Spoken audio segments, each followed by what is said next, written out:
Hello and welcome to Wait, It Gets Better, the improvisational storytelling podcast, where spooky is spooky all the time. It's almost Halloween, that's why I said that. Thank you so much for joining us, everyone. I am, of course, Levi. I'm Reed. And I'm Seth. And we're here to tell you a spooky story. Maybe, I don't know. Could be. Last week, we pulled the story elements for today. Levi had Pantheon. Pantheon is just gods or a type of god or how the gods interact. Reed has beginning scene, which is pretty self-explanatory.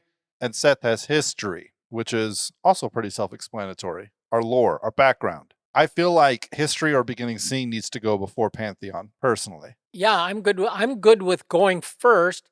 Or if you feel like you're, if Seth, you think you won't need to go first, that's fine. I just might have to be a little nimble with my beginning scene. Well, then, why don't you do your beginning scene, and then I'll do the history. Don't forget to make it spooky. I don't know why I continue on with this theme. Okay, so there's a field of pumpkins. Yeah, there's a beginning scene, and it's real spooky. It's in a conference, conference room. The DMV. Yeah, it's pretty. It looks like pretty spendy furniture. Okay. It's the conference room of the headquarters of To Infinity and Beyond Corporation, and the board members have assembled, and they've got a lot of information to process, and they're preparing for the press conference that's going to be held the following day. And this has been a long-awaited press conference. Okay. And what they've just been getting reports from the different experts that have been working on this project. And basically what's happening, there's 4 satellites in high orbit over Mars and monitoring what the press has been calling the terraforming project. And these satellites, they've been transmitting data for over 2 weeks now. 2 weeks ago, the ice covering both the poles were instantly vaporized by 3 on each side, 6 simultaneous massive nuclear detonations. But besides adding huge amounts of water vapor and O2 to the atmosphere, there was a great deal of O3, and this was came about by the specific makeup of the fusion devices and it seems to successfully establish the beginnings of an ozone layer. Right. And which is real important because everybody knows the ozone layer protects us from the harsher effects of the sun's radiation, right? Right.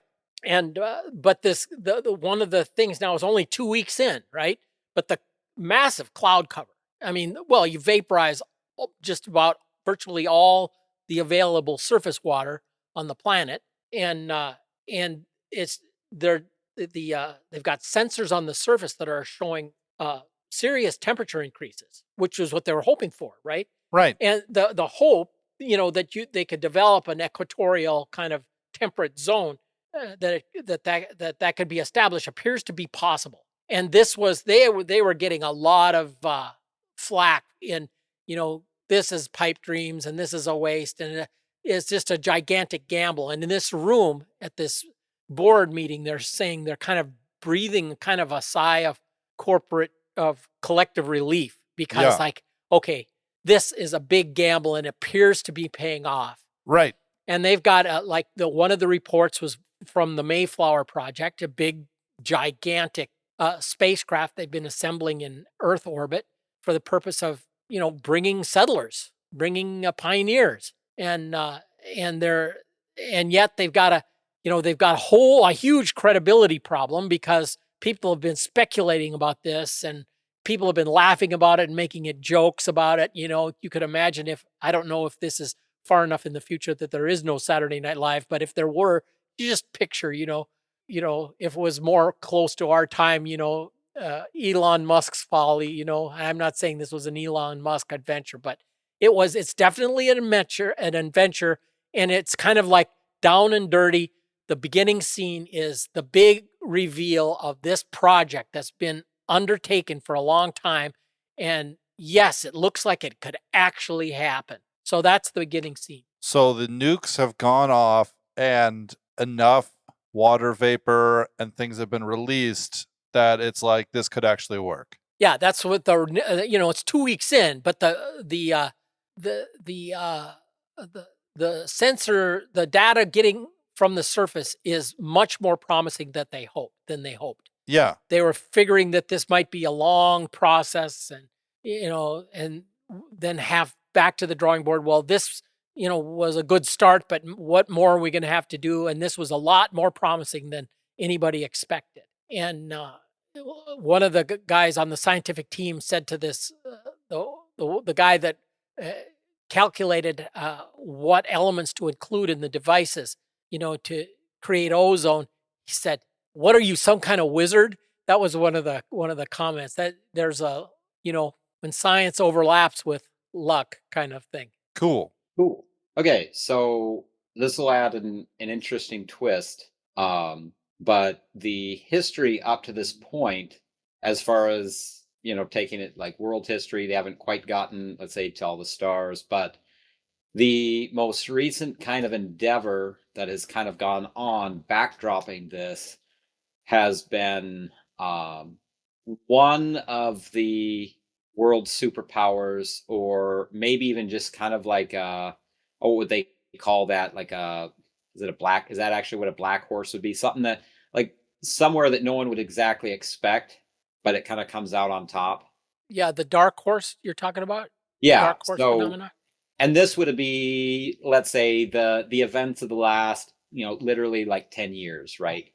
Um, a kind of, some country or power, through some kind of, slick political moves, or Right. like blitzkrieg kind of quick, fast, efficient, endeavors, pretty much in a few years took over, most of the, known world, or the, most of the developed nations, basically consolidated power.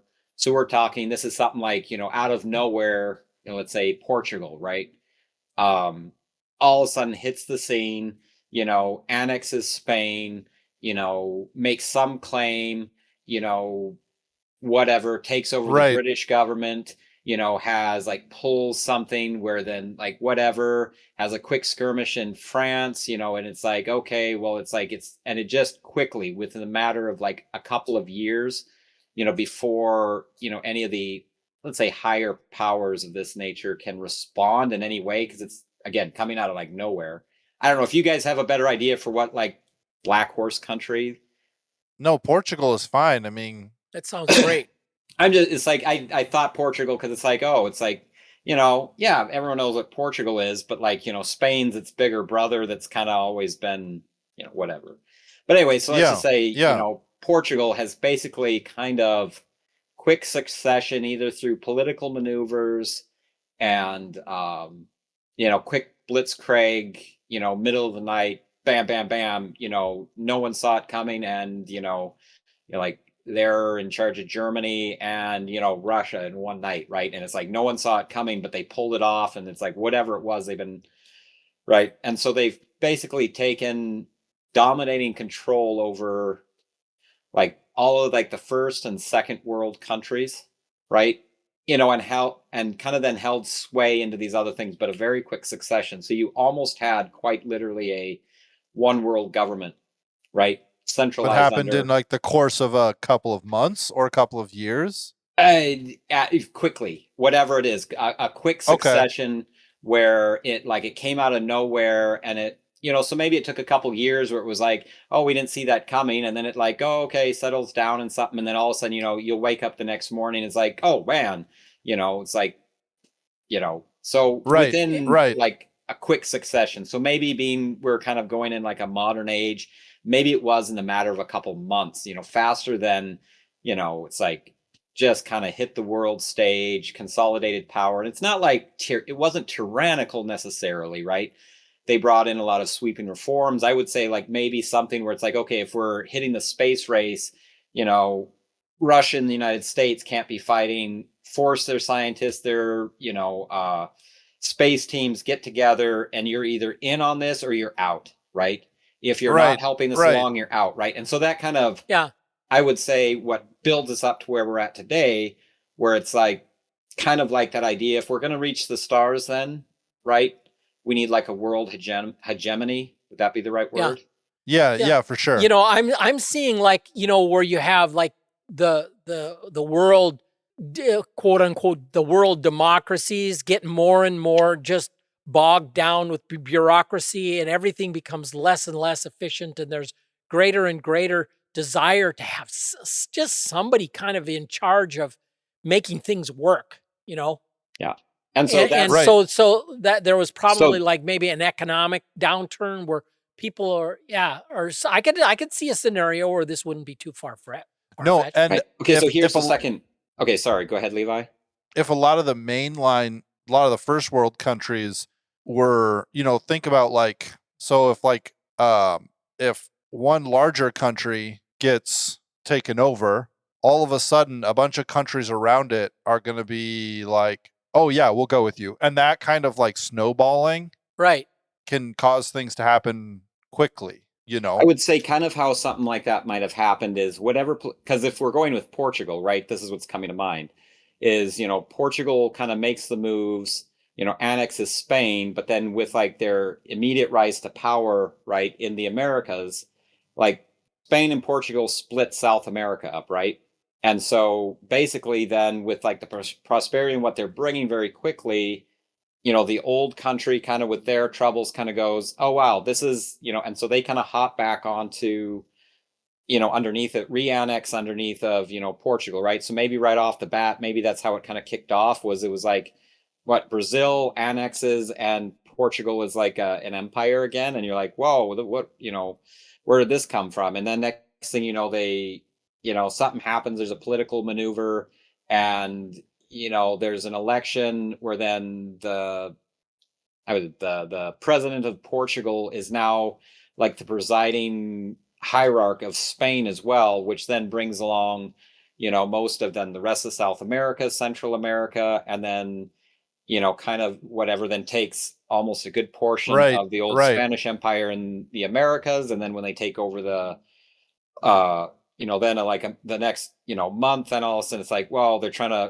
what are we going to do about this? And then it's like, oh, this thing, the British monarch died. Oh, and then we find out that the actual legitimate heir is the guy that was elected in Portugal. So now he's got, the United Kingdom. So then that pulls, a more hegemony over like Australia, Canada. Right. And so within a matter of a couple of weeks, it just rolls out, right? And it just kind of, that's what happens. And it's not like tanks in the streets. It's not like tanks in the streets you're talking. It's like political maneuvering and, because like America would be pretty fast on the ball to be like, no. Yeah. I'm picturing like some giant multinational corporation, let's call it Skynet, that their main focus is tech.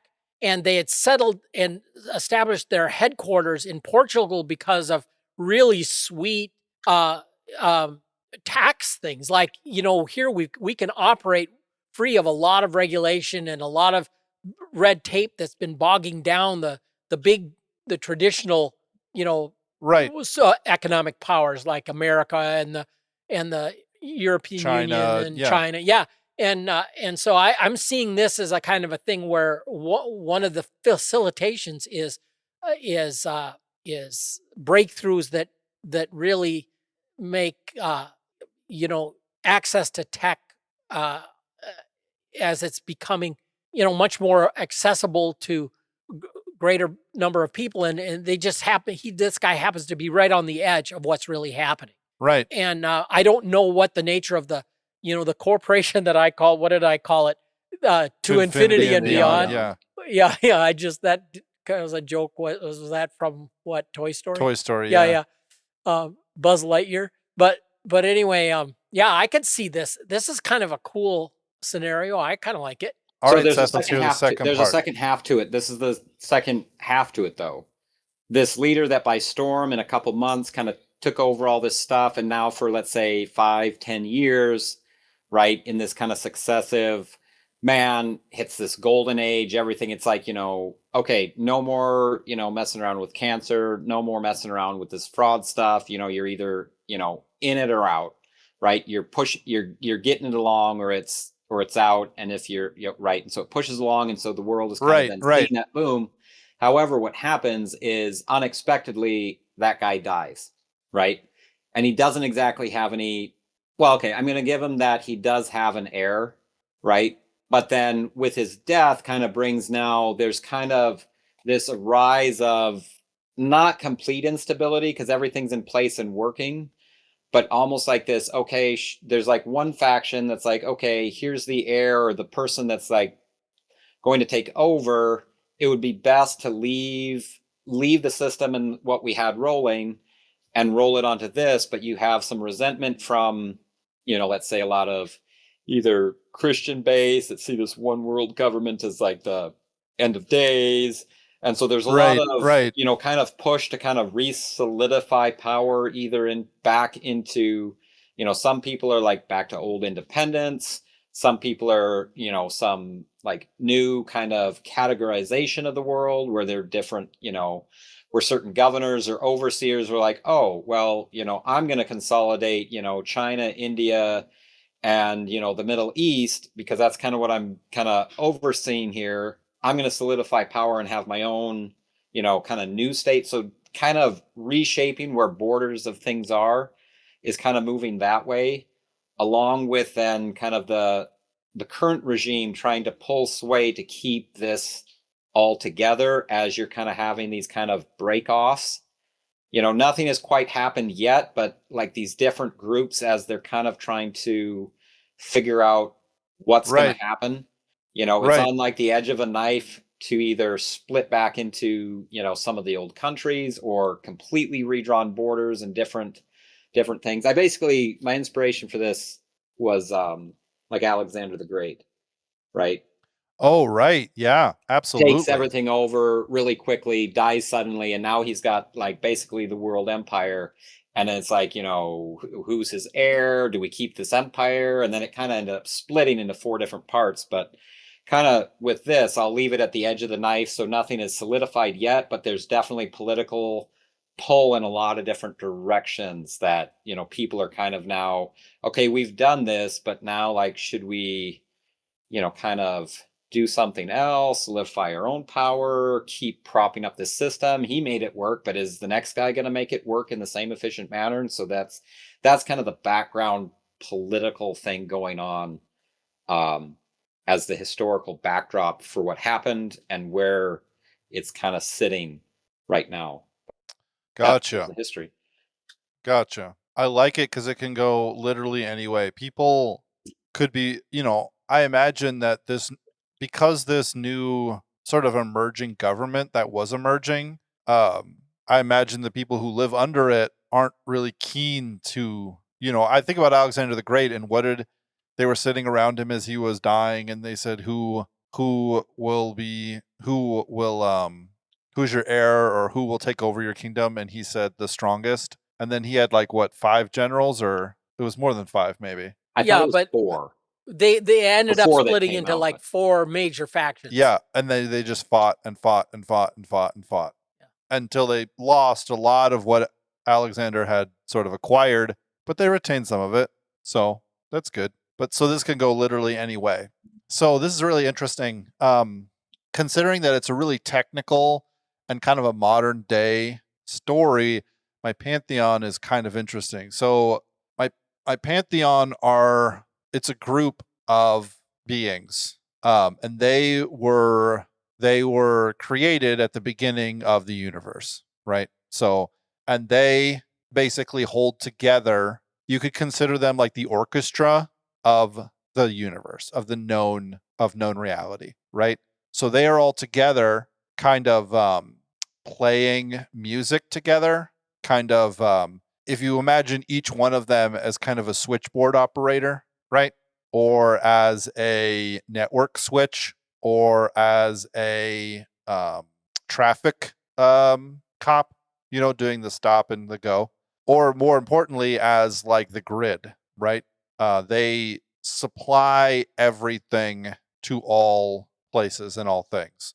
So they aren't what you would consider like necessarily conscious. And at some point in time in the past, all of this world, Earth is this universe, this solar system around Sol, around our sun, is the prime universe. And there were, there's 9 planets, and there were 9 chief gods, right? Sort of 9 chief administrators, and each one of them had a planet that they kind of grew up in, that they kind of were the gardeners, if you will. They were the stewards of the garden of those planets. At some point in time, one of the chief executives kind of decided that he would prefer it if everyone sort of conformed to his method, right?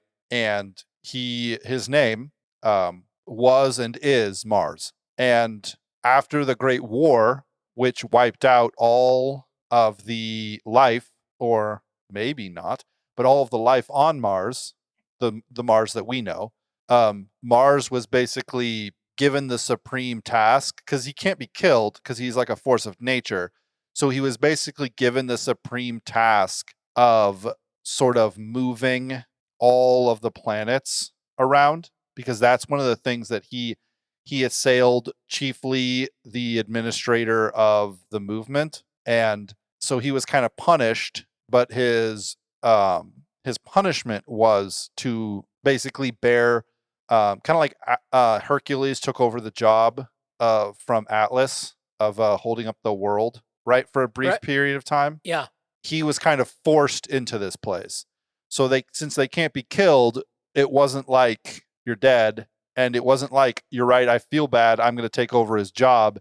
It was more like he recognized when he was defeated. Now, these gods used to act much more personally in people's lives. We have mythos about the gods, right?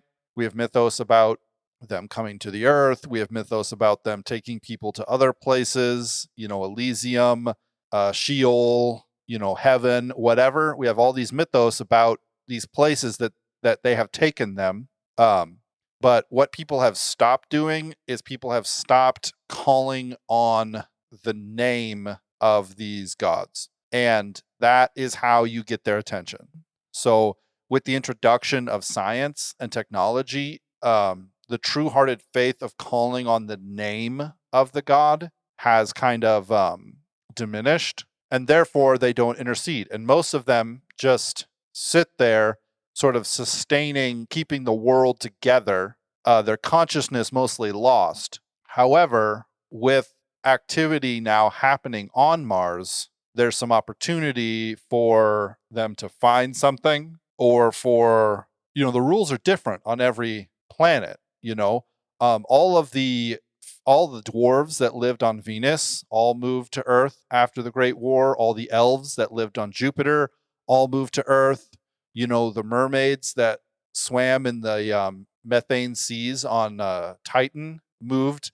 Everyone moved to Earth because Earth was kind of the place of the last. Everything else has been kind of made a barren wasteland. But now humans have moved into Mars's territory, onto Mars. And even the power of even the vial that Samwise Gamgee had that contained the light of Iluvatar, right,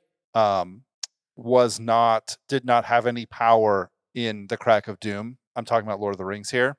And in the same way, the power of Mars, the god, is much more powerful on Mars. And so these people are going to kind of, who knows what they're going to encounter, who knows what's going to happen to them once they get to that place, So anyways, that's the Pantheon. It's a bit in contrast to like the story setting of kind of like a modern world and like a political thing, but I had Pantheon, so. Yeah. That's kind of like when I talked about the guys in the boardroom. Yeah. They're a bunch of scientists. This is obviously a science-focused project, right? And the guy that was in charge of trying to establish an ozone layer, was getting a lot of like, this is like, what are you, are you counting on wizardry here? And right. yeah, right. and like I can see like Mars saying, hey, well, this is interesting. let's see, what could I do here? You know, Right. and there might throw a monkey wrench in some of the quote unquote scientific theory. Right. Or I think about like, when you do a heavy labor thing for a long time, it's always hardest at the beginning, right? And as you do it, Mars has slowly been able to section off more and more. Like he's gotten used to it. He's grown the muscles up now. And now it's taken this long. And now he's able to kind of spare some thought towards. I think Mars's big downfall, I think the reason why he went astray is because he was not content with the job that he was given, right? Okay. Yeah. So that was Sauron's, speaking of Lord of the Rings, that was Sauron's great folly, is that Sauron wished to order, I think it says in the Silmarillion, he wished to order everything according to himself. Right. No. That was Morgoth. Sauron wanted to have everything plain and laid out, right? He wanted efficiency. And so it's like, that doesn't necessarily make you bad for wanting efficiency. The question is, how do you go about accomplishing it?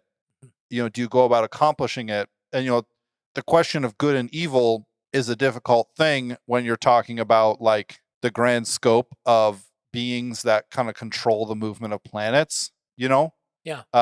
But he's certainly anti-life on Earth. And so in that way, we could call him evil. Yeah. What do you think, Seth? This is pretty cool. I know when you first brought it up, and you mentioned like like they're playing music together.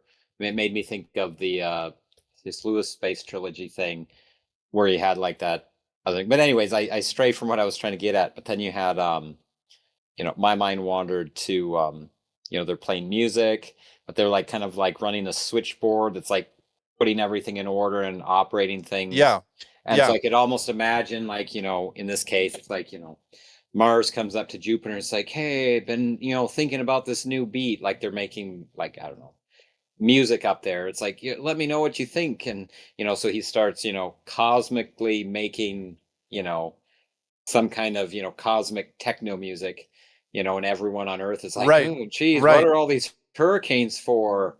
And then it's like some weird season, and then Jupiter's like, yeah, I didn't really like, the backwards progressive beat of that. It kind of, I don't know. It's like, well, I thought I'd try it. And then it's like, well, what was this weird, Well, I mean, I don't mean to be such a copycat, but like this is exactly in the Silmarillion. Like, Reed, have you read the Silmarillion? Yes. Seth, have you read the Silmarillion? This is exactly how it was with Morgoth. Like there was music and they all made music together.